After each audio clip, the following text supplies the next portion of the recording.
Diyan oh. Diyan sa 8 PM, ano yan? PX Mart. Nandito na tayo guys sa PX Mart. Walang pala yung daan dito. Mag-grocery tayo ng pambox guys. So, layo nga no.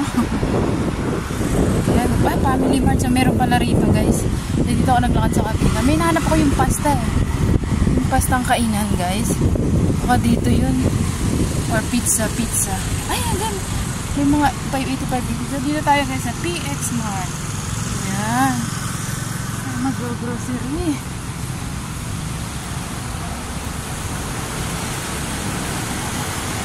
May hotel pala rito. So, dyan ako mag-hotel pag matulog ako guys, mag-day off.